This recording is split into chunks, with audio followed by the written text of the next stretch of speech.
Hello, guys. So doing a little analysis on Bitcoin. So our parabolic advance is still continuing. I would say 13 is probably an important area here as far as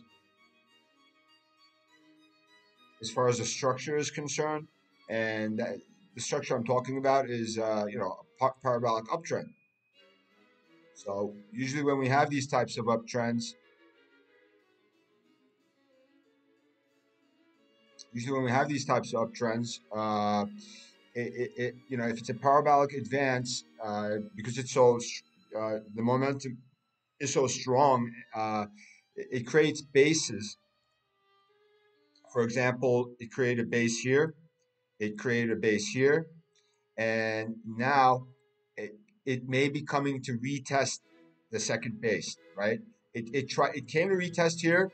So is it creating another base here? Usually they're not that close, but uh, if this is a deviation, which if we look at the hourly chart, this looks like a deviation.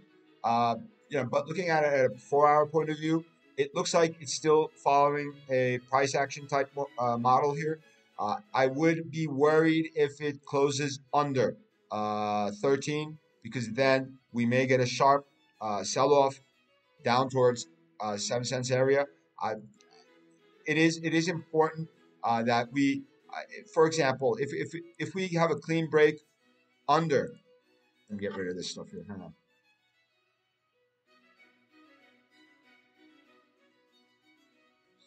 If we have a clean break under 13, that's not good.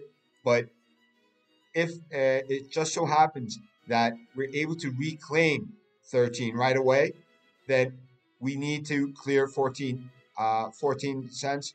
And if we do, this is where a lot of people pull trigger again, and we'll probably continue up towards this area again to retest 18 or 18.6 around this area. We'll probably retest this area. So it's okay if we clean break 13, just reclaim it. If we reclaim it, it's fine. They can pull trigger here if it holds, if the zone holds, and you can pull trigger there, and that would be the next target. But like I said, because it's a parabolic advance, and because it has such a powerful uh, move up. There you go. I mean, you see what I'm saying?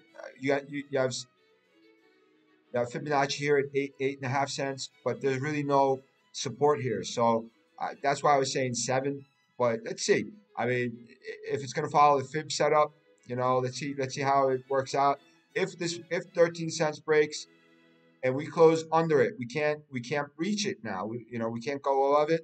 Well, then I would have to say selling pressure may push it down. I mean, I'm saying 7 cents, but it could be this zone here as well. Let's see if the Fibonacci works or not. I mean, we have 786 fib at 6 cents around this area.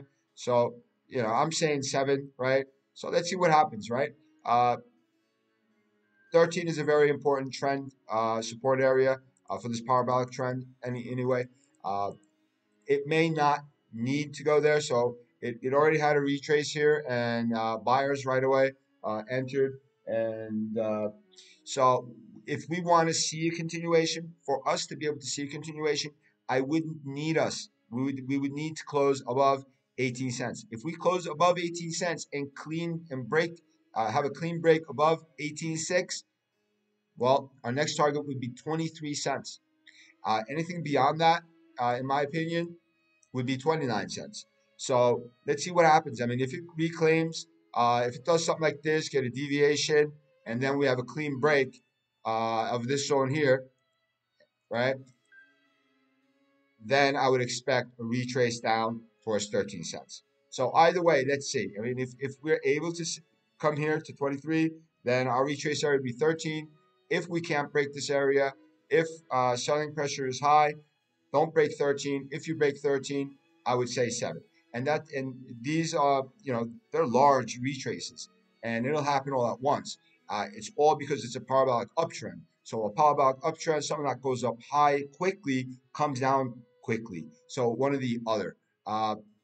Let's see what happens. I mean, volume is good, but volume is cut down now. I mean, you can see it here based on the hourly.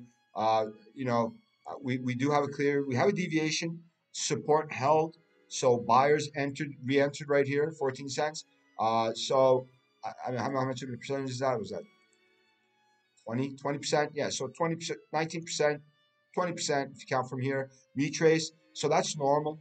During a parabolic advance, a 20% retrace or a 30% retrace is quite normal. Say a 30% would be to 13. So it may come to 13 and have a real quick bounce back above 14 cents.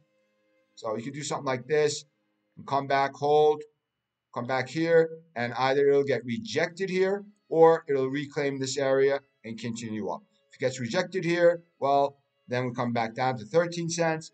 And this is where if this holds, it holds. If not, and has a clean break, then I would say this would be the target. That's what I'm thinking so far. It's just a quick analysis. It's not an in-depth analysis. I didn't look at any indicators. I don't think any indicators are going to help us at all. It's all basically just a trend setup to parabolic advance, and getting to where how I knew that was going to do that so quickly. You can clearly see it on the daily, but you can see these wicks here.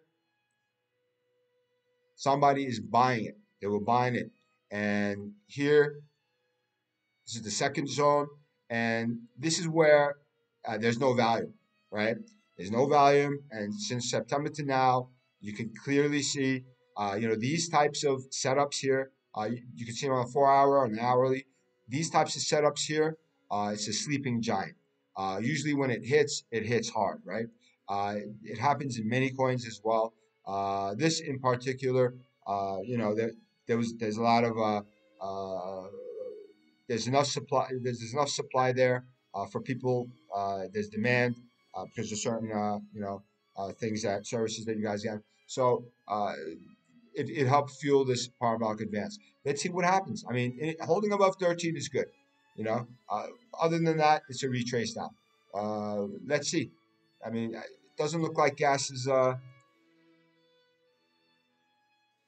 On the hourly, I mean, at least, yeah, you could see on the 4-hour, it doesn't look that bad, but on the hourly, you could see it's kind of it's capped out. All right, you don't see that here, right? So there are profit taking here. Let's just see how the selling pressure works. If buying pressure is larger than selling pressure, obviously, let's see what happens. I think we may be able to go up because usually parabolic advances. I want to add this as well. I don't want to make a long video, but you have one base. You have two bases, you have second base, sorry, and you'll have like a third base. This may be the third, but it's an hour chart, so this could be the third base. And usually it has one more hit up, and then that's where you get your deviation, and that's when it starts to flush down. All right. Usually it has 3 bases, and the fourth advance would probably be the last. Sometimes there's 4 bases and then another hit up. That does happen as well. So if we don't get a deviation right here, and you get something like this,